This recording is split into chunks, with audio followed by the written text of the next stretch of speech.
Erik Larson, Thunderstruck. The story of Thunderstruck takes us through the interwoven relationship between a very unlikely pair. The first of these two men is Guglielmo Marconi, a brilliant inventor. At the age of 20, he does the impossible. He creates a radio wave-based wireless telegraph system. But Marconi is more of an ambitious entrepreneur than an altruistic scientist, and his ambition knows no bounds. The second man is a bit less remarkable. Meet Dr. Hawley Crippen, a man who makes his living selling lucrative miracle cures. But when the government steps in and starts shutting down the patent medicine industry, Crippen begins to get desperate. Despite their differences, these two men do have some similarities. Both fall in love with beautiful young women. Both make terrible husbands. But only one ends up a murderer. In this blink to Erik Larson's Thunderstruck, we'll take you through the rise of wireless communication in the age of Tesla and Edison, all while following one of the most exciting criminal chases of all time. And as most murder stories go, there's a rather grim description of the crime in Section 5, so if you're a bit squeamish, keep that in mind. With that, if you're ready, buckle up for a wild ride. Two men with nothing in common. How did the invention of a seemingly magical form of communication technology coincide with the flight of an unlikely murderer in the early 20th century?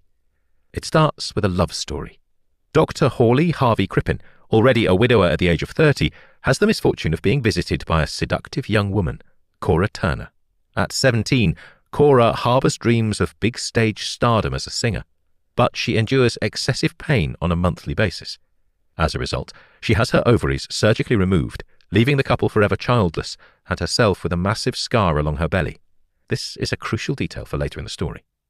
Crippen is a smallish man with slight features. He'd been brought up in Coldwater, Michigan, in a family that was well known and respected. The Crippen family has invested heavily in building a Methodist church and is devoutly religious. The medical profession hasn't always been a lucrative one, but by the time Crippen enters it, doctors have begun to gain respect and social position.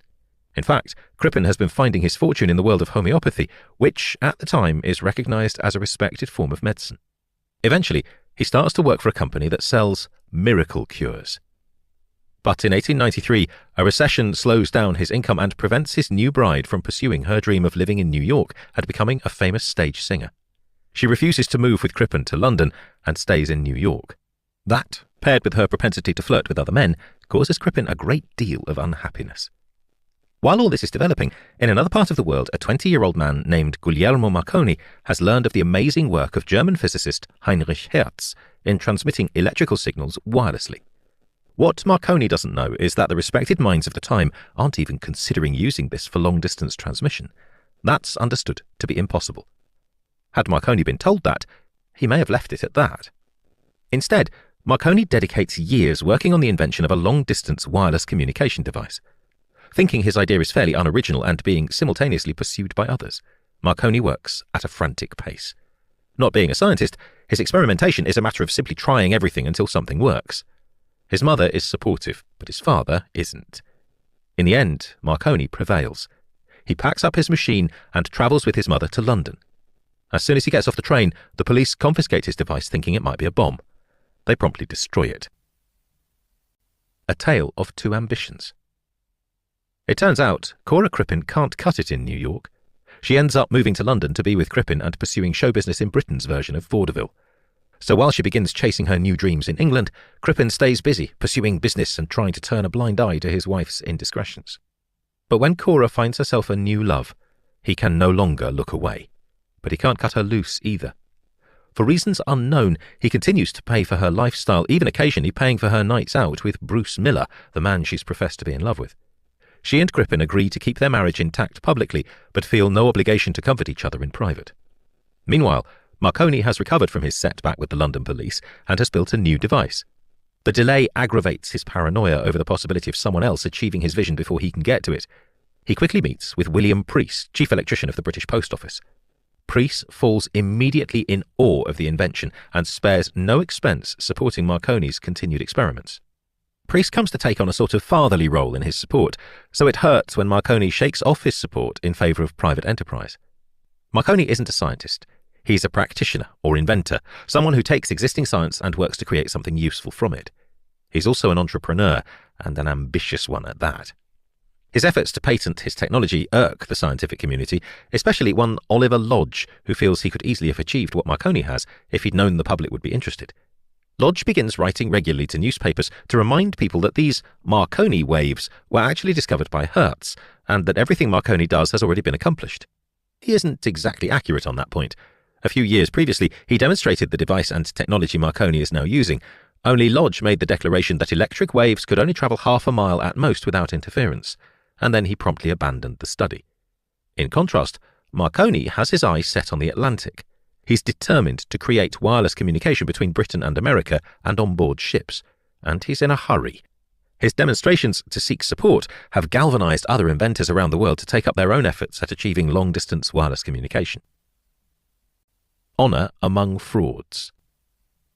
There was a time when miracle cures or patent medicines were legally sold as basic medical treatments. Manufacturers could make any claims they wanted, but that time was now nearing an end. The government is shutting down company after company, and Crippen finds himself forced to change jobs, and he earns less and less. Even with that, he's far from poor. He needs a new house, one that will give Cora the space she needs, but at a lower price than he's currently paying. To his luck, he finds just such a location.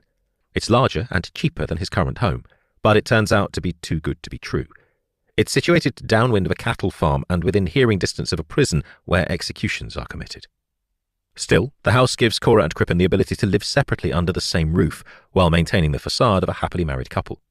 They are far from happy, though. Cora is increasingly antagonistic, and Crippen has started an illicit affair of his own with a receptionist, Ethel Leneve. He's quickly falling in love with her, too. On the other side of the pond, Marconi has found himself an 8-mile parcel of land on which to build a power station with antennae tall enough to send and receive signals across the ocean. He has no engineering knowledge or scientific basis for the construction of his antennae, nor does he listen to people who do. Marconi is a man who tries and tries almost blindly until something works. The weather is against him, knocking down his construction until he finally decides to do something drastic. He's so desperate for a successful test to ease the minds of his investors that he has his men fly kites with wires attached as a way to receive signals. And it works, sort of. He's able to receive some of the 3-dot signals sent his way, but he doesn't receive them in the normal way that produces an inked record. He also doesn't have a witness. Essentially, on the day he calls the newspaper and announces his victory, he has no evidence at all. Skepticism abounds. Soon, Cora Crippen leaves for America, or so her husband tells everyone. Oddly, she leaves without any of her beloved clothes and jewellery.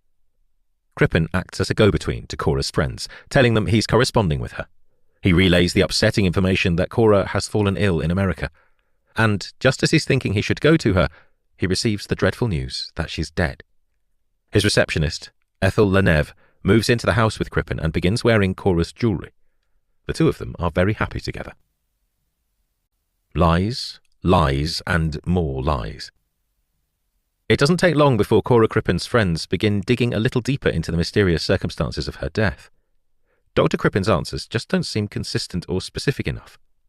One pair of friends, John Nash and Lil Hawthorne, go to a friend of theirs who happens to be in charge of Scotland Yard's recently established murder squad. He listens to their story and dispatches Detective Chief Inspector Walter Dew to look into the situation. At first, Dew doesn't think there's anything to it. It seems like a perfectly typical case of a man in an unhappy marriage quickly moving on with his receptionist after his wife's death. Maybe not a pretty circumstance, but certainly not criminal. But upon further investigation, Dew finally decides it's time to address Crippen directly. When pressed, Crippen confesses that he lied about the circumstances of his wife's death. Indeed, according to the doctor, his wife is actually still alive. Marconi's experiments during this time take him back and forth across the Atlantic as he fights against time to be the first to perfect transatlantic wireless communication. He's experienced some successes, but none of these match the promises he's made.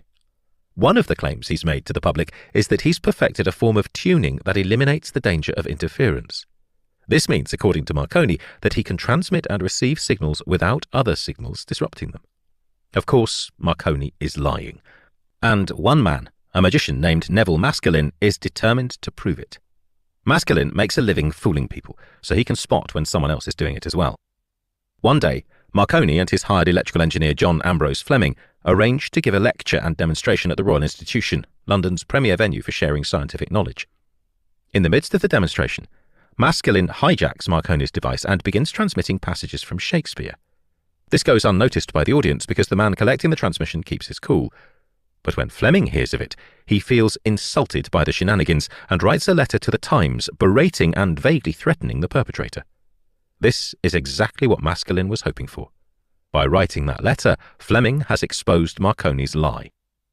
Battling failure, the rage of the press, and falling stock prices, a beleaguered Marconi continues his effort to perfect his transmissions. In the process, he meets and falls in love with a young woman named Beatrice. They become engaged. Getting away with murder. Dr. Crippen tells a convincing story about how, in order to avoid scandal, he lied about his wife's death. His story works because he has indeed been lying. Now, he's also lying about his motive, which he claims was to avoid scandal so he could be with his mistress, Ethel. Ethel has also been lied to. Inspector Dew reveals the lie to her and sees that her surprise is genuine. Crippen makes nice with his Ethel while continuing his deception. He tells her that the truth will soon be out, that Cora is still alive, and they'll have to run away if they're to escape the scandal. He dresses his young lover up as a boy, cuts her hair, and then the two of them flee.